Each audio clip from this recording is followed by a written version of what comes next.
What was your biggest/most regrettable? It's not a phase, Mom. It's my life. That, in fact, turned out to be just a phase and not your life. I wore a top hat with an anime pin on it for around a year. Met one of my current best friends while wearing it. How he could bear to speak to me after that. Genuinely laughed out loud at this one. Thanks for sharing. Then you'll love this.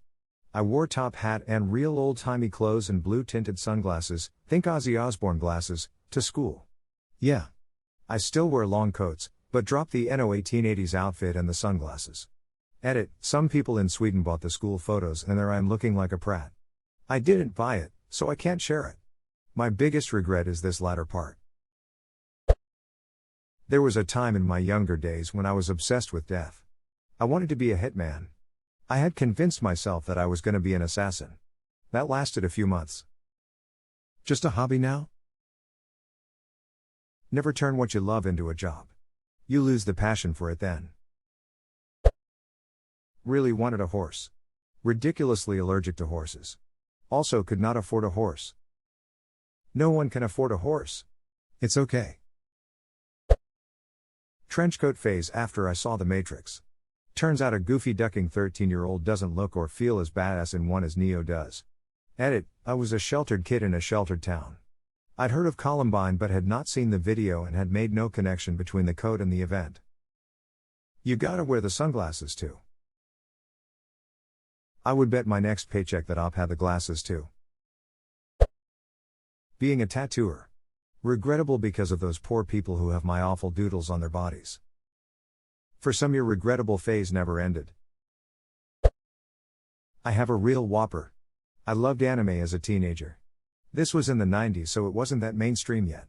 Because I had no interest in anything else, I took a year of Japanese. Then because I still had no other ambition or interest, I signed up in the military to go to Japan. For 8 years. Got out, went to college and because I still didn't know what I wanted to do, I studied Japanese. By this time, the interest in anime had worn off, but learning culture and history was cool. So, I went to college to learn Japanese. As a major. 6 goddamned years, a ton of core classes and not a single interest in any other thing. I was done with the Japanese language at that point, but because near the end, my class literally couldn't be run without me, I stayed. I stayed because I felt like it would be a waste if I changed it. Like everything I had done up to that point was a lie. Here I am with a degree in Japanese language history and culture and I'm not at all interested in it anymore. I'm looking for a real job, have been since I got out of college but for now I work for a temp company for a Japanese air conditioning company. What do you mean by your class couldn't be run without you? A class needed a minimum of 3 people to be considered a class.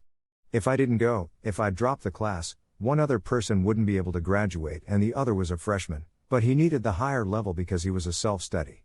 Edit, shit I'm so sorry sensei. Sensei too.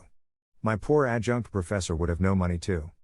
Hashtag X200B, edit 2, please stop with the fake internet points, my inbox is quite full enough, thanks. The fact you self-shamed into staying for the good of the group might be the most Japanese thing about this story. There was a time when I believed that I wanted to enter seminary and study for the priesthood. Mom said, it's a passing fancy. You lead an intensely secular life and are only flirting with the idea because you enjoy time spent at church playing your organ as a lay person. She was right, but I wouldn't admit it at the moment. By my junior year in high school, the notion had passed. Did you at least continue playing the organ and shred Zone 6 solos though? Thanks for your comment, Anik Jankok. Yes, I continued studying organ all through college and graduate school, making it my profession. Can you play us something? How about In the Garden of Eden by I. Ron Butterfly? Wait a minute. This sounds like rock and roll. Just the standard, I don't need to go to school, Mum. I'm in a band. When I was 16, I kept my hair dyed blue, and kept myself fairly busy earning money to keep buying the hair dye so it would stay that way. One summer, one of our cats, a gray and white one, had to have a leg amputated after being bitten by a snake, and I noticed that the skin beneath the fur was the same color, in the same pattern, as her fur had been. And it was just enough to pass idiot teenage muster. So, I shaved my head with the intention of getting my entire scalp tattooed blue, thinking that when my hair grew back in, it would be forever blue. I even found a tattoo guy willing to do the job, but only if an experimental inch 2 worked. I'm still blonde, but I do have a tattoo on my scalp that's just a blue square. My mother was too dumbfounded to say anything. And my stepdad just walked out onto the back porch to stare into the yard for a while. It was never brought up again once it was clear the experiment didn't work. I never dyed my hair again after that either. Edit, fantastic. My highest rated and most rewarded post is one about I was stupid enough to shave my head and get a tattoo because I tried to be a pre-2000 Ramona Flowers forever. That's ducking hilarious lol. My friend and I decided we were going to open a bar in Jamaica with exotic snakes in glass cages in the walls at each booth. We convinced ourselves it would be amazing for at least 2 years in college. It was going to be called Fredro's. My entire family made fun of me for it. Once we got out of college, we realized it was not feasible and joined the office grind. We're also 2 white guys with no ties to Jamaica. RIP Fredro's. The best bar in Jamaica ran by 2 white guys that never was. I was obsessed with the craft in junior high and was convinced that I was a witch. I basically just drew pentagrams all over my schoolwork and wore a lot of rings on my fingers. That's it. I think a lot of us 90s girls did this. I started a coven with my friends in 8th grade. We would buy Wicca books from Barnes Noble and one girl took it way too seriously and got mad at us when we didn't do our reading assignments. Was a teen girl in the 90s can confirm.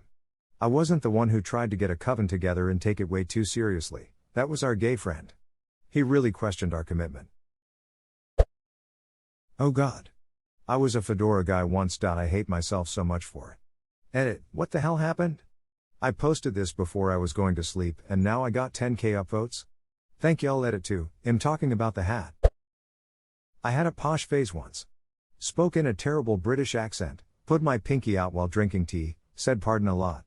My brother told me to stop so I did. Every once in a while I break into my exaggerated English accent when talking to my cat, but I don't know if that counts. Is your exaggerated English accent just you saying things loudly and pompously like mine is?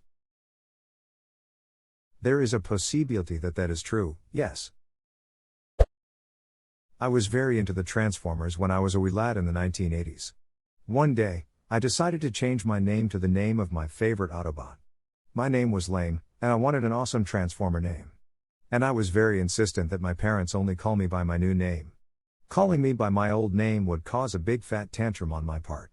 So for the better part of a week, my poor parents had to call me Wheeljack. Immensely disappointed that your username isn't Wheeljack, I think your past self would be too. Even back then, I knew Optimus Prime was a way more badass name than Wheeljack. But I also felt that I was nowhere near cool enough to wield a mighty name like Optimus Prime, so Wheeljack it was. My friend's daughter insisted her mom call her Rainbow Bright Purple Pink. She refused to respond to anything else, plus you had to say the entire name, no leaving any part out. Baggy pants, being a rapper someday and being a professional skater. When I was about 14 and Eminem was starting to blow up, I bought myself a keyboard with a synthesizer. It cost like $200, which was all the money I had saved up. It finally came, this was way before Amazon Prime and such, and I tried rapping. My sister told me you're effing horrible and I gave up right then and there. Hey, give it another shot. Maybe you aren't so bad. You only get one shot. Scene fashion. I backcombed my hair to hell and back, and got quite a few facial piercings. I still have scars for lol. The worst part was the actual clothes. I still cringe thinking about when I wore these neon blue leopard print leggings with a pink tutu skirt. And all the tacky, cheap beaded jewelry. My mom told me not to leave the house like that and I told her she didn't get it. All the cringe. I can picture you so clearly, you would have been the younger me's crush. I would wear chains all over. Ah, the cringe days. I recently created a playlist with a friend where we keep adding our angsty teenager music, and you know what? It brings me a huge smile whenever I listen to it. I recently went back to listening to my angsty teen music as well, and it is good times. Some of that stuff was actually pretty decent. I've known about Hey Miss Murder since it came out and just never bothered to listen to it. Tried it out a few weeks ago and I couldn't believe what I was missing out on. I mean, adult me thinks the lyrics are angsty, but teen me would have loved them. I didn't find AFI until my 40s. Loved it and still do. I don't think I'll ever lose my teenage angst.